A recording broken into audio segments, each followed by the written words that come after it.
नमस्कार, जनभावना टाइम्स में आपका स्वागत है। आपके साथ मैं हूं अंकिता और मैं हूं गार्गी। आइए देखते हैं टॉप 25 खबरें। राष्ट्रीय जांच एजेंसी और ईडी ने पॉपुलर फ्रंट ऑफ इंडिया के कई ठिकानों पर छापेमारी की। दिल्ली के शाहीन बाग में एनआईए ने रेड करके पीएफआई से जुड़े 30 लोगों को हिरासत में लिया। शाहीन बाग में इस एक्शन के बाद केंद्रीय पुलिस फोर्स को तैनात कर दिया गया है। वहीं महाराष्ट्र से 15, कर्नाटक के कोलार से 6 और असम से 25 पीएफआई कार्यकर्ताओं को पकड़ा गया है। एनआईए और 9 राज्यों की एटीएस एक साथ एक्शन में है। उत्तर प्रदेश एटीएस ने मंगलवार सुबह गाजियाबाद, मेरठ और बुलंदशहर में छापेमारी कर 16 लोगों को हिरासत में लिया है। गाजियाबाद से 12, मेरठ से 3 और बुलंदशहर से 1 संदिग्ध को उठाया गया है। एटीएस को इनपुट मिले हैं कि ये सभी पॉपुलर फ्रंट ऑफ इंडिया से जुड़े हुए हैं।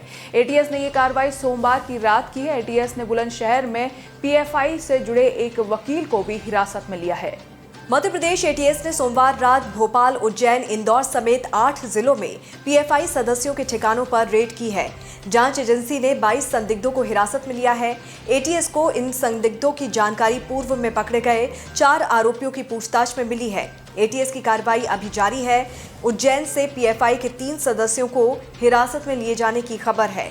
दिल्ली में बड़ी साजिश का अंदेशा जताया जा रहा है, जिसके चलते कई इलाकों में धारा 144 लागू कर दी गई है। दिल्ली के कई इलाकों में धरने प्रदर्शन पर रोक लगाई गई है। धरने प्रदर्शन की आड़ में बड़ी साजिश का अंदेशा है।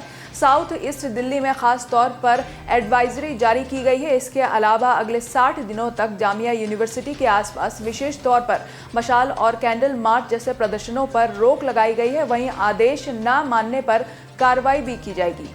दिल्ली हाईकोर्ट ने एलजी वीके सक्सेना के पक्ष में अंतरिम आदेश देते हुए आम आदमी पार्टी को कहा है कि उनके खिलाफ लिखे गए सभी पोस्ट सोशल मीडिया से तुरंत हटाएं। सक्सेना ने अपनी याचिका में कहा था कि मेरे और मेरे परिवार के खिलाफ बना आधार मानहानि वाला पोस्ट किया जा रहा है। भारत जोड़ो यात्रा का आज 20वां दिन है। मंगलवार को ये यात्रा केरल के मलप्पुरम से शुरू हुई है। यात्रा में राहुल गांधी के साथ सैकड़ों समर्थक शामिल हुए हैं। इस दौरान राहुल ने किसान ऋण पर सवाल उठाते हुए कहा है कि बड़े उद्योगपतियों के कर्ज को सरकार माफ कर देती है, लेकिन वही किसान और छोटा कारोबारी अगर अपना कर्ज चुका ना पाए तो उसे डिफॉल्टर घोषित कर जेल में डाल देते हैं। भारत जोड़ो यात्रा इसी अन्याय के खिलाफ है। भारत जोड़ो यात्रा के दौरान कांग्रेस नेता राहुल गांधी ने बीजेपी शासित केंद्र सरकार पर निशाना साधते हुए कहा कि बीजेपी आरएसएस चाहती है कि यात्रा का बंटवारा हो जाए। राहुल गांधी ने कहा कि बीजेपी आरएसएस भारत जोड़ो यात्रा की सफलता से परेशान है, जिस कारण वो चाहती है कि इस रैली में शामिल लोग विभाजित हो जाएं। राजस्थान के सियासी संकट पर कांग्रेस नेता मल्लिकार्जुन खड़गे और अजय माकन कांग्रेस अध्यक्ष सोनिया गांधी को एक लिखित रिपोर्ट सौंप सकते हैं। अजय माकन के एक बयान के मुताबिक माना जा रहा है कि गहलोत गुट के कुछ बागी विधायकों के खिलाफ अनुशासनात्मक कार्रवाई की जा सकती है। वहीं राजस्थान के घटनाक्रम के बाद सोनिया गांधी अशोक गहलोत से बेहद नाराज बताई जा रही है। बता दें कि सोमवार को सोनिया पार्टी के कई वरिष्ठ नेताओं को बैठक के लिए बुलाया गया था। सुप्रीम कोर्ट मंगलवार से अपनी संविधान पीठ की कार्यवाही को लाइव स्ट्रीम करने जा रही है। सीजेआई यूयू ललित की अध्यक्षता वाली पीठ ने कहा कि सुप्रीम कोर्ट के पास जल्द ही लाइव स्ट्रीम करने के लिए यूट्यूब का इस्तेमाल करने के बजाय अपना प्लेटफॉर्म होगा। पीठ ने ये भी बात तब कही है जब बीजेपी के पूर्व नेता के.एन. गोविंदाचार्य के वकील ने तर्क दिया कि सुप्रीम कोर्ट की कार्यवाही का कॉपीराइट किसी निजी प्लेटफॉर्म को नहीं सौंपा जा सकता है। मुंबई क्राइम ब्रांच के एंटी एक्सटॉर्शन सेल ने फरार आरोपी अंडरवर्ल्ड डॉन दाऊद इब्राहिम के सहयोगी रियाज भाटी को अंधेरी इलाके से गिरफ्तार किया है। जानकारी के मुताबिक रियाज के खिलाफ रंगदारी और जान से मारने की धमकी देने का मामला दर्ज है। दाऊद इब्राहिम के करीबी छोटा शकील रियाज भाटी और मोहम्मद सलीम इकबाल कुरैशी उर्फ सलीम फ्रंट ने बारसुबा के एक कारोबारी को जान से मारने की धमकी दी थी। मामले में छोटा शकील और सलीम फ्रंट के खिलाफ भी एफआईआर दर्ज की गई है। दिल्ली के महरौली इलाके में रविवार को रेप के आरोपी को पीड़िता ने कमरे में बंद कर दिया। इसके बाद पीड़िता ने डायल 112 पर फोन करके उसे गिरफ्तार कराया। पुलिस का कहना है कि महरौली पीसीआर में एक महिला ने डायल 112 पर फोन किया। महिला एयर होस्टेस है। जब मौके पर पुलिस पहुंची तो महिला ने बताया कि हरिजीत यादव नामक शख्स ने, जिसे वो पिछले 1.5 महीने से जानती है, शराब के नशे में उसके साथ दुष्कर्म किया।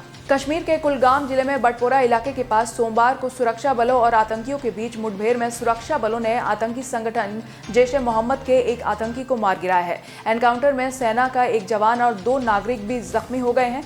सुरक्षा बलों को इलाके में 2 आतंकियों के छुपे होने की खबर मिली थी। इसके बाद पुलिस ने इलाके में सर्च ऑपरेशन शुरू किया। इसी दौरान आतंकियों ने उन पर गोलीबारी शुरू कर दी। इसके जवाब में सुरक्षा बलों ने भी जवाबी कार्रवाई शुरू की। छत्तीसगढ़ की राजधानी रायपुर अब हाईटेक होने जा रही है। रायपुर के हर घर में डिजिटल डोर नंबर लगाए जा रहे हैं। ये एक यूनिक आईडी है जिससे मकान मालिक को 26 तरह की सुविधाएं मिलेगी। शहर में बने किसी भी घर को ढूंढने में अब कोई परेशानी नहीं होगी। आसानी से डिजिटल डोर नंबर से घर तक पहुंचा जा सकता है। डिजिटल डोर नंबर के माध्यम से मकान मालिक को ई गवर्नेंस मॉड्यूल से जुड़ी सेवाएं घर पर लगे यूनिक डिजिटल प्लेट में छपे QR कोड को स्कैन करने के बाद आसानी से मिलेगी। प्रधानमंत्री नरेंद्र मोदी जापान के पूर्व प्रधानमंत्री शिंजो आबे के अंतिम संस्कार में शामिल होने के लिए जापान पहुंचे। पीएम मोदी ने प्रधानमंत्री फुमियो किशिदा से मुलाकात के बाद ट्वीट करते हुए बताया कि किशिदा से काफ़ी सार्थक बातचीत हुई। मैंने पूर्व प्रधानमंत्री शिंजो आबे के दुखद निधन पर शोक व्यक्त किया। रूस के राष्ट्रपति व्लादिमीर पुतिन ने यूक्रेन के खिलाफ 3 लाख रिजर्व रूसी सैनिकों को तैनात करने के ऐलान के बाद वहां पर तनाव की स्थिति बनी हुई है। बड़ी संख्या में लोग रूस छोड़ने की फिराक में हैं, जिस वजह से रूसी जॉर्जिया बॉर्डर पर 20 किलोमीटर तक लंबा ट्रैफिक जाम लग गया, जो स्पेस से भी दिखाई दे रहा है। ईरान में 22 वर्षीय महसा आमिनी की मौत के बाद पूरे देश में विरोध प्रदर्शन को 10 दिन से ज्यादा का समय हो गया है।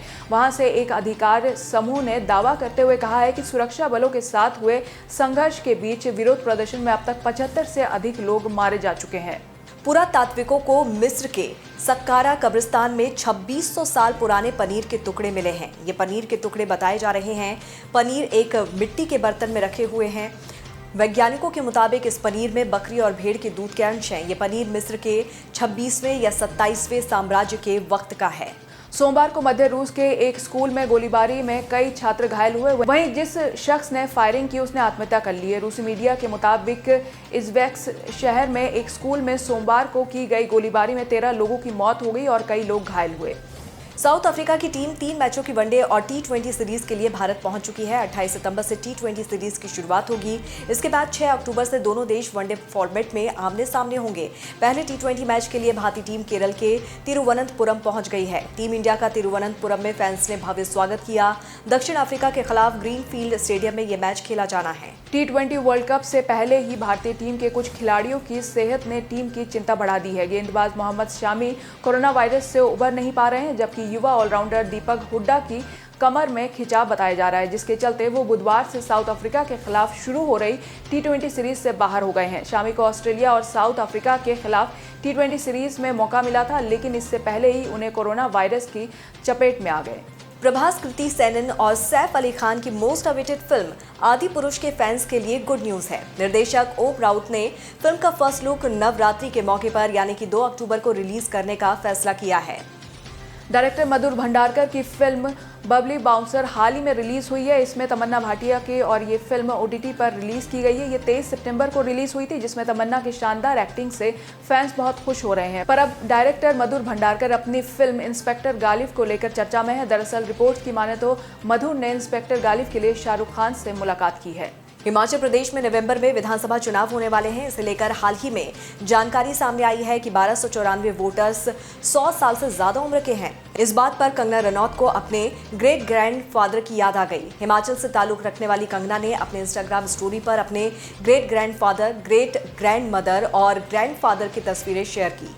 फाल्गुनी पाठक के सॉन्ग मैंने पायल है छनकाई के रीमेक सॉन्ग ओ सजना पर विवाद नहीं थम रहा है। तो अब सॉन्ग में परफॉर्म करने वाली धनश्री वर्मा ने कहा है कि नेहा ने रीमेक को ओरिजिनल से बेहतर गाया है।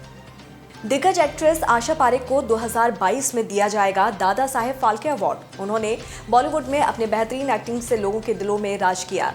केंद्रीय मंत्री अनुराग ठाकुर ने इस बात की जानकारी दी। टॉप 25 खबरों में फिलहाल इतना ही।